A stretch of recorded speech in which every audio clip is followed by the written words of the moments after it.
സാമ്പത്തിക പ്രതിസന്ധി, അടച്ചുപൂട്ടൽ, അങ്ങനെ ട്രംപ് ഭരണത്തിന് കീഴിൽ അമേരിക്ക വലിയ തിരിച്ചടികൾ നേരിടുകയാണ്. അതർഹിക്കുന്നത്.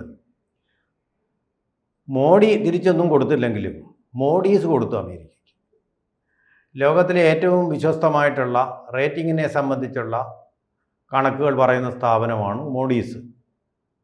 ഇപ്പോൾ അമേരിക്കയിലെ റേറ്റിംഗ് തകർന്ന് കരുപ്പണമായിരിക്കുക. ഈ ചാനലുകളുടെയൊക്കെ റേറ്റ് കാർഡ് തകർന്നു പോവില്ലേ? അപ്പോൾ പരസ്യം കുറയും, ചാനൽ പൂട്ടിപ്പോവും, അടച്ചുപൂട്ടും എന്ന് പറയുന്ന പോലെ ഒരു അടച്ചുപൂട്ടൽ ഭീഷണി നേരിട്ടുകൊണ്ടിരിക്കുക ഇപ്പോൾ അമേരിക്ക. ട്രംപിൻ്റെ ഈ ഏകപക്ഷീയമായിട്ടുള്ള ഏകാധിപതിയെപ്പോലുള്ള പെരുമാറ്റം ഇതിന് പ്രധാനപ്പെട്ട ഒരു കാര്യം.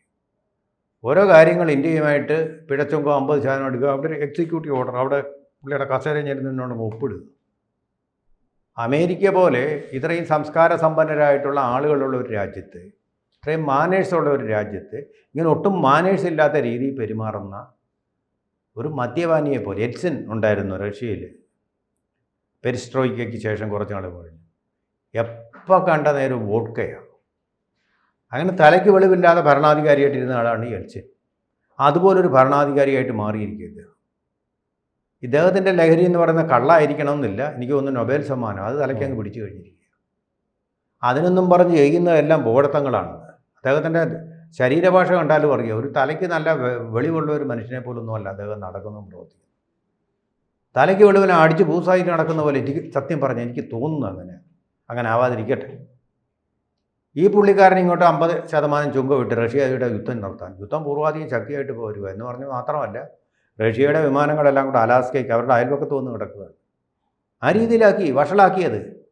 ഇതിപ്പോൾ പറയുന്ന ഗാസയിലെ യുദ്ധം ഞാനിപ്പോൾ അവസാനിപ്പിക്കും എന്നൊക്കെ പറഞ്ഞ് ഫോർമുലയൊക്കെ തയ്യാറാക്കിയിട്ട് ഇനിയിപ്പോൾ എന്താ സംഭവിക്കാൻ പോകുന്നതെന്ന് എനിക്ക് കണ്ടറിയണം. ആദ്യം ഞാനൊരു 12 യുദ്ധം നിർത്തിയിട്ടുണ്ടെന്നും പറയുന്നു. ഏതാണ് ഇവിടെയാണ് ഈ 12 യുദ്ധം നടക്കുന്നത്? അതിന് ലോകത്ത് 12 യുദ്ധം നടക്കുന്നില്ല. 12 യുദ്ധങ്ങൾ ഞാൻ ഇല്ലാതാക്കി. എന്തൊക്കെയോ സ്വപ്ന ജാലങ്ങൾ കടന്നു കയറിയിരിക്കും ഇദ്ദേഹത്തിൻ്റെ. വിഭ്രമം, ഇതാണ് സ്വപ്നാടനം എന്നൊക്കെ പറയുമല്ലോ, അതുപോലെ കാണാത്തതും പറയാത്തതും കേൾക്കാത്തതും ലോകം അറിയാത്തതും ഒക്കെ പുള്ളി പിച്ചും പോയിപ്പോൾ ഇങ്ങനെ പറഞ്ഞുകൊണ്ടിരിക്കുന്നുണ്ട്. ആ രീതിയിൽ ആ പറച്ചിലില്ല. ഇപ്പോൾ സംഭവിച്ചതെന്ന് പറഞ്ഞാൽ അവിടെ ബാങ്കുകളെല്ലാം പലിശയും കൂട്ടി. ഒരു വശത്തുകൂടെ 2 ഘടകങ്ങളുണ്ട്. ഒന്ന് ബാങ്കിങ്. പണ്ടും തകർന്നാണ് അവിടുത്തെ ബാങ്കുകളെല്ലാം തകർന്നു. ഇന്ത്യയിലെ ബാങ്കുകൾ തകരായിരുന്നു. നമ്മുടെ സബ് പ്രൈം ബാങ്കിങ് എന്ന് പറഞ്ഞൊരു കാര്യമുണ്ട്, അതുകൊണ്ടാണ് പിടിച്ചു നിന്നത്. കാരണം നമ്മൾ പണം കൊടുക്കണമെങ്കിൽ ചുമ്മാ അങ്ങോട്ട് എഴുതി അങ്ങ് ചെക്കായിട്ട് കൊടുക്കില്ല, ഇനി ഈട് വെക്കണം ഇങ്ങോട്ട്. അതാണ് നമ്മുടെ സബ് പ്രൈം ബാങ്കിങ്. ഒരിക്കലും തകരാത്ത ബാങ്കിങ് വ്യവസ്ഥിതി നമ്മുടെ രാജ്യത്ത്. അതാണ് നമ്മുടെ ബാങ്കുകളുടെ സ്ട്രെങ്ത്. അവിടെ പണം കൊടുക്കുന്നു വ്യവസായികളാണോ എഴുതി ചെക്ക് കൊടുത്തേക്കുക. ഇപ്പോൾ എന്ത് സംഭവിച്ചു? ബാങ്കുകൾ പലിശയും കൂട്ടി. പലിശ കൂട്ടിയപ്പോൾ കടമെടുത്തുകൊണ്ട് പോയതിനെല്ലാം കൂടുതൽ പണം അടയ്ക്കേണ്ടി വരും ഈ കമ്പനികൾ. ആ പലിശയാണ് അവരുടെ ആസ്തി. അപ്പോൾ അതിന്മേലാണ് ഇവർ ലാഭം ഉണ്ടാക്കിക്കൊണ്ടിരിക്കുന്നത്. അപ്പോൾ ഇവർ ഉദ്ദേശിച്ചതിനേക്കാൾ വലിയ തുക തിരിച്ചടയ്ക്കേണ്ടി വരും. അവിടുത്തെ എന്നൊക്കെ പറഞ്ഞാൽ നമ്മളീ പറയുന്ന അക്കാപ്പിച്ച തുകയൊന്നുമല്ല, കോടാനുകോടികളായിട്ടുള്ള ഡോളറുകൾ. അത് മുഴുവൻ അപ്പോൾ കോടാനുകോടി ഡോളറുകൾ അധികമായിട്ട് തിരിച്ചടയ്ക്കേണ്ടി വരുമ്പോൾ ആ കമ്പനികൾ പ്രവർത്തിക്കാതാവും. കാരണം വർക്കിംഗ് ക്യാപിറ്റൽ എന്ന് പറഞ്ഞൊരു സാധനം ഉണ്ടല്ലോ, അത് വെച്ചല്ലേ മുന്നോട്ട് കൊണ്ട് അസറ്റ് കൊണ്ട് ഇത് ഓടാൻ പറ്റത്തില്ല. വർക്കിംഗ് ക്യാപിറ്റൽ, അതായത് നമ്മളീ പറയുന്ന ലിക്വിഡ് ക്യാഷ് എന്നൊക്കെ പറയുന്ന പോലെ ഇങ്ങനെ പ്രവർത്തനാത്മകമായ കാശ്, ശമ്പളം കൊടുക്കാനും സാധനം വാങ്ങിക്കാനും ഒക്കെയുള്ള കാശ്. എസ്റ്റാബ്ലിഷ്മെൻറ്റ് കോസ്റ്റ് വേറെ, അത് ഇത് അസറ്റിൻ്റെ ഭാഗം. അപ്പോൾ ഇവിടെ ഇതെല്ലാം കൂടെ വന്നു കഴിഞ്ഞപ്പോൾ ബാങ്കുകൾക്ക് നിവർത്തിയില്ല, തലയ്ക്ക് കൈയും കൊടുക്കുക, പൈസ തികയുന്നില്ല തിരിച്ചടയ്ക്കാൻ. അപ്പോൾ എന്ത് ചെയ്യും? ബാങ്കുകൾക്ക് ഇത് പണം കൊടുക്കാനുള്ള പണം ഉണ്ടോ? ഈ പണം തിരിച്ചു കിട്ടിയെങ്കിലല്ലേ പണം കൊടുക്കാൻ പറ്റൂ. നിക്ഷേപം ഉണ്ടെങ്കിലല്ലേ കടം കൊടുക്കാൻ പറ്റും. നിക്ഷേപം വേണമെങ്കിൽ എന്ത് വേണം? എടുത്തുകൊണ്ടുപോയ പണം കടമായിട്ട് കൊണ്ടുപോയി തിരിച്ചടയ്ക്കണം. അത് നടക്കുന്നില്ല. ബാങ്കുകൾ സ്തംഭിച്ചു. അമേരിക്ക പുത്തരിയൊന്നുമല്ല. പണ്ടും ഇതുപോലെ ബാങ്കുകൾ തകർന്നിട്ടുണ്ട്. തകർന്ന് തരിപ്പണമായി. വമ്പൻ ബാങ്കുകളായിട്ടുള്ള സ്റ്റാൻഡേർഡ് ചാർട്ടേഡ് ബാങ്ക് ഉൾപ്പെടെയുള്ള തകർന്ന് തരിപ്പണമായി. പക്ഷേ ഇന്ത്യയിലെ ബാങ്കുകൾ ഒരെണ്ണം പോലും തകരാതെ നിന്നു. ഒട്ടും ബാധിച്ചില്ല കൊടുങ്കാറ്റ്. അതാണ് നമ്മുടെ സബ് പ്രൈം ബാങ്കിങ്ങിൻ്റെ ശക്തി. ഒന്നത്. രണ്ടാമത്തെ കാര്യം, എല്ലാ വർഷവും അവിടുത്തെ ജീവനക്കാർക്കുള്ള ശമ്പളം കൊടുക്കുന്നത് ഒക്ടോബർ 1 മുമ്പാണ് സ്ഥിരമായിട്ട്. അതാണ് അവിടുത്തെ ഒരു പതിവ് രീതി. ആ ഒക്ടോബർ 1 മുമ്പ് പണം കൊടുത്തെങ്കിൽ മാത്രമേ സർക്കാർ ഓഫീസുകൾ ഉൾപ്പെടെയുള്ള ഓഫീസുകൾ പ്രവർത്തിക്കൂ. കാരണം അവരുടെ ശമ്പളം കൊടുക്കാനും ഒക്കെയുള്ള തുകയാണ്. പക്ഷേ ഇതെന്ത് വേണം? ഇത് എക്സിക്യൂട്ടീവ് ഓർഡറൊന്നും പോരാ, ഇദ്ദേഹം ഒപ്പിട്ടാൽ പോരാ, പ്രസിഡന്റ് ഒപ്പിട്ടാൽ പോരാ, അത് സെനറ്റിൽ പാസ്സാവണം. സെനറ്റിൽ പാസ്സാവണമെങ്കിൽ എന്ത് വേണം? ഒറ്റയ്ക്കിപ്പോൾ റിപ്പബ്ലിക്കൻ പാർട്ടിക്ക് ഭൂരിപക്ഷം ഇല്ല അവിടെ. അപ്പോൾ എന്ത് വേണം? സമവായത്തിലെത്തണം, രണ്ട് കൂട്ടരും കൂടെ. വോട്ടിനിട്ട് പാസ്സാക്കാൻ പറ്റില്ല. അങ്ങനെ പാസ്സാക്കാൻ പറ്റിയിരുന്നെങ്കിൽ ഓക്കെ. പക്ഷേ ഇതവിടെ സമവായത്തിലൂടെ ഡെമോക്രാറ്റുകളെ മണിയടിച്ച് കാര്യം സാധിക്കണം. ആ തന്ത്രജ്ഞത എന്ന് പറയുന്നത് ഒട്ടുമില്ല ഈ മോശക്കോടനായിട്ടുള്ള പ്രസിഡന്റ്. ഒരു മുരട് സ്വഭാവമുള്ള ഒരാളാണ്, മുരടനാണ് അദ്ദേഹം. അങ്ങേയറ്റത്തെ സൂപ്പർലേറ്റീവ്സ് ഉപയോഗിച്ച് ഡെമോക്രാറ്റിക് പാർട്ടിയുടെ നേതാക്കളെ അഭിസംബോധന ചെയ്യാറ്. അങ്ങനെ ആയിപ്പോയി പുള്ളിയുടെ ക്യാരക്ടർ, പുള്ളിയുടെ ജീൻ അങ്ങനെ. അപ്പോൾ അവർ പറഞ്ഞ് ഞങ്ങൾക്ക് സമ്മതമില്ല സമവായത്തിൽ. എന്നാൽ ഇയാൾ എന്തോന്ന് ചെയ്യുക?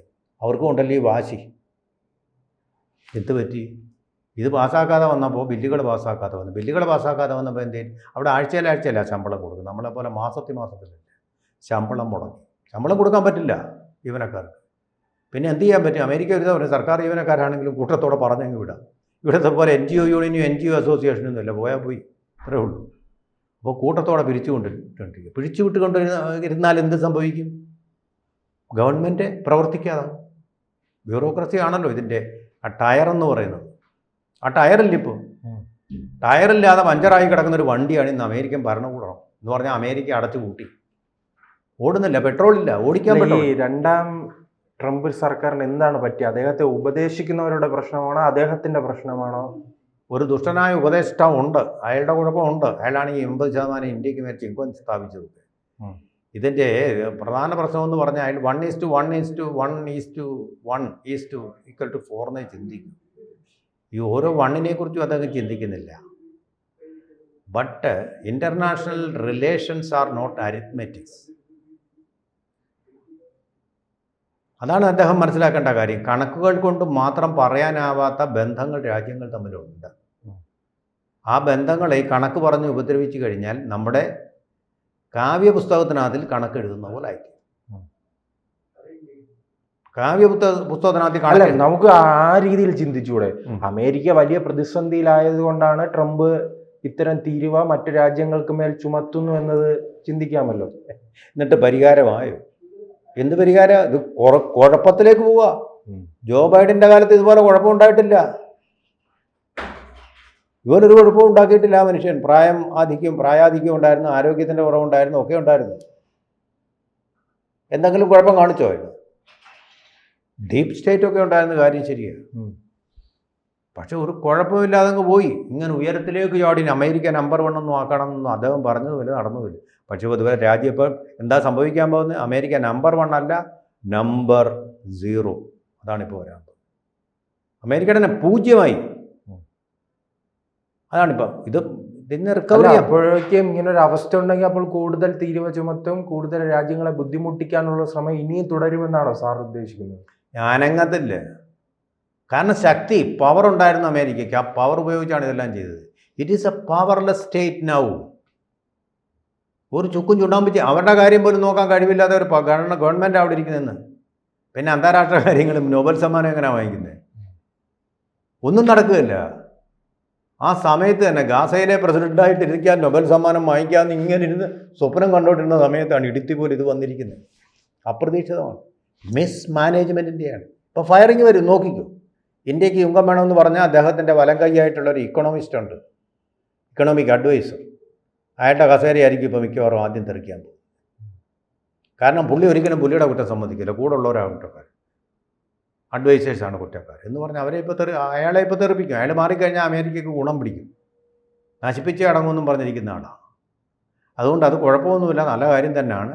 ഈ അമേരിക്കയുടെ ഈ അടച്ചുകൂട്ടൽ കുറച്ച് നാൾ അങ്ങനെ കെട്ടക്കട്ടെ. മോദിയും വിചാരിക്കും, മൂടിയും വിചാരിക്കും ഇനി അവനെ കുറച്ച് നാൾ അങ്ങനെ കിടന്നോട്ട് ആ പരുവത്തിൽ. അവനത് വേണം. ലോകത്തിലുള്ള മിക്കവാറും എല്ലാ നേരെ ചൊവ്വേ ചിന്തിക്കുന്ന ആൾക്കാരും അങ്ങനെ വിചാരിക്കും, അവനത് വരണം. അങ്ങനെ കിടക്കുകയാണ് അമേരിക്ക കിടക്കുക. നമ്പർ 1 ആകുമ്പോൾ പോയിട്ട് നമ്പർ 0 ആയിട്ട് ഇതാ കിടക്കും. ഇതായിട്ട് ഈ അധികാരപ്രമത്തതയും അഹങ്കാരവും എടുത്തു കഴിഞ്ഞാൽ ഉണ്ടാവുന്ന കുഴപ്പം. എല്ലാ രാഷ്ട്രങ്ങൾക്കും ഭരണ മേധാവികൾക്കും വലിയൊരു പാഠമാണ് അമേരിക്കയുടെ ഒരു ഗതികേട്. റഷ്യക്ക് ഉണ്ടാവുന്നുണ്ടോ? ഇയാൾ റഷ്യക്കിട്ട് പണിയാൻ പോയതാ. റഷ്യ ഇതുപോലെ നരയിക്കുന്ന കാണാൻ പോയതാ. റഷ്യ ഒരു കുഴപ്പമില്ല, സുന്ദരമായിട്ട് സുഖമായിട്ട് അവർ പോകുന്നു. അവർക്കൊരു ഭീഷണിയില്ല, സാമ്പത്തിക ഭീഷണിയില്ല, സൈനിക ഭീഷണിയില്ല, ഒരു കുന്തവുമില്ല. ഇയാൾക്ക് ഇത് കിട്ടി. ഇന്ത്യക്ക് ചുങ്കം ഏർപ്പെടുത്തിയതിൻ്റെ ഫലമാണ്. ഇന്ത്യയോട് കളിച്ചാൽ ഇങ്ങനെ ഇരിക്കുമെന്ന് വേണമെങ്കിൽ നമുക്കും പറയാം. അങ്ങനെ ഒരു സ്ഥിതിയിലേക്കാണ് ഇപ്പോൾ കാര്യങ്ങളെല്ലാം ചെന്ന് ചേരുന്നത്. നന്നായി. ഇനി ഇതിൽ കരകയറാൻ അമേരിക്കയ്ക്ക് ഇടക്കാലത്ത് വല്ല സാധിക്കുമോ? ഇത് കരകയറിയിട്ടുണ്ട്. ഇതിപ്പോൾ നമ്മൾ ഇപ്പോൾ 15ാമത്തെ അടച്ചുകൂടല്ല അമേരിക്കയുടെ ചരിത്രത്തിൽ. ഇങ്ങനെ വരാറുണ്ട് ഇടയ്ക്കിടയ്ക്ക്, മിസ്മാനേജ് കൊണ്ട് ഇടയ്ക്കിടയ്ക്ക് വരാറുണ്ട്. പക്ഷേ ഇതെങ്ങനെങ്കിലും സമവായത്തിൽ എത്താൻ വേണ്ടി ശ്രമിക്കുകയാണ് ചെയ്യുന്നത്. ഇയാൾ ഈ സമവായമൊന്നുമില്ല. ഇന്ത്യയുടെ തന്നെ കണ്ടില്ലേ, ഒരു സമവായത്തിലെത്താനുള്ള ശ്രമമല്ല, നേരെ 50% ഞാൻ ഇട്ടിരിക്കുന്നു. സ്റ്റേറ്റിനകത്ത് കൊച്ചു പിള്ളേർ മാർക്ക് ഇടുന്ന പോലെ സ്വന്തമായിട്ട് 50%. ഇപ്പോൾ കിട്ടിയല്ലോ, അതിൻ്റെ കണ്ടല്ലോ. സത്യം പറഞ്ഞാൽ സമാധാനം. പിന്നെ അസീം മുനീറിന് ചാപ്പാട്, ഷാപ്പാടിന്റെ പൈസ എല്ലാം തിരിച്ചു. അതെ, അതിനൊന്നും ഇനിയും ഒരുത്തനെയും വിളിച്ചിനും സദ്യ ഒന്നും നടത്തുകയില്ല. ഫണ്ടില്ല, ഗതികേടിലായി. ആ പരുവത്തിലായി നിൽക്കുകയാണ് ഇപ്പോൾ ഗതികെട്ട അമേരിക്കയുടെ പ്രസിഡന്റ്. നമ്പർ 1 എന്ന് പറഞ്ഞ് നമ്പർ 0. ഹീറോ ആവാൻ പോയിട്ട് 0 ആയി എന്നൊരു ചൊല്ലുണ്ട്. അതുപോലത്തെ ഒരു സംഭവമാണ്. സ്വന്തം സമ്പദ് വ്യവസ്ഥ പോലും മാനേജ് ചെയ്യാൻ പറ്റാത്തവനാണ് ലോക സമ്പദ് വ്യവസ്ഥയുടെ കടിഞ്ഞാണ് കയ്യിലെടുക്കാൻ ശ്രമിക്കുന്നത്. ആദ്യം നിങ്ങളുടെ സാമ്പത്തിക സ്ഥിതിയാകുന്ന കുതിരയുടെ കടിഞ്ഞാൻ ശരിയായിട്ട് പിടിക്കും, അതിനെ ശരിയായിട്ട് നയിക്കും, എന്നിട്ട് മറ്റുള്ള കുതിരകളെ നയിക്കാം എന്ന് മാത്രമേ പറയാനുള്ളൂ. ഇപ്പോൾ അമേരിക്ക ഇപ്പോൾ ഒരു കറുത്ത കുതിരയായിട്ട് മാറിയിരിക്കുന്നു, കാലൊടിഞ്ഞ മുടന്തം കുതിരയായിട്ട്. ഇനി ഒരു ചത്ത കുതിരയായിട്ട് മാറാൻ ചിലപ്പോൾ സാധ്യതയുണ്ട്. കൂടുതൽ ഈ ട്രംപ് കൂടുതൽ ഭരിക്കും തോറും അതിനുള്ള സാധ്യതയും പൊങ്ങി വരികയാണ്. അതിനു മുമ്പേ ജനങ്ങൾ, അമേരിക്കയിലെ ബുദ്ധിമതികളായിട്ടുള്ള ജനങ്ങളുണ്ട്, അവരിങ്ങനെ പൊക്കിയെടുത്ത് എറിഞ്ഞോളും. അതാ സംഭവിക്കുന്നത്. മിഡ് ടേം എന്ന് പറഞ്ഞിപ്പോൾ ഇലക്ഷൻ വരുന്നുണ്ട്, അതിൽ കാണിച്ചു കൊടുക്കും. ശമ്പളം കൊടുക്കാതെ ജോലിക്കാരെ പിരിച്ചു വിട്ടതിനുള്ളൊരു തിരിച്ചടി ഇപ്പോൾ വരും. H1B വിസ ഒന്നും അല്ല പ്രശ്നമായിട്ട് വരുന്നത്, ശമ്പളം കിട്ടാതെ തൊഴിലില്ലാതെ കഴിയുന്ന ആൾക്കാരെ. അത് ഏത് രാജ്യത്തിനും വലിയൊരു ഭീഷണിയാണ്. ആ ഭീഷണി ഇപ്പോൾ നമ്മുടെ കേരളത്തിലെ LDF സർക്കാരിനെ പോലെ എല്ലാം ശരിയാക്കാമെന്ന് പറഞ്ഞ് കയറി അല്ലേ? അതെ, പിണറായി വിജയൻ്റെ ഒരു സാമ്യമുണ്ട്. എല്ലാം ശരിയാക്കാമെന്ന് പറഞ്ഞ് എല്ലാം കുളമാക്കി തിരിച്ചു പോകുന്ന ഒരു പരുവത്തിലാണ് ഇപ്പോൾ അധികം. ഈ വണ്ടി അധികകാലമൊന്നും ഓടുന്നില്ല. അമേരിക്ക എന്നുള്ള വണ്ടിയുടെ ടയറുകളെല്ലാം ഒരു 4 വഴിക്ക് പോയി കഴിഞ്ഞു. പെട്രോളില്ല, വഴി കിടപ്പാണ്. റോഡ് സൈഡ് കെയർ ആവശ്യമുള്ള സ്ഥിതി കിടക്കുകയാണ്. ട്രംപ് ആണെങ്കിൽ മിക്കവാറും ഇപ്പോൾ ICUവിൽ കയറി വേണ്ടി വരുന്ന ഒരു പരുവത്തിലേക്കാണ് അദ്ദേഹത്തിൻ്റെ രാഷ്ട്രീയമായി പോയിക്കൊണ്ടിരിക്കുന്നത്.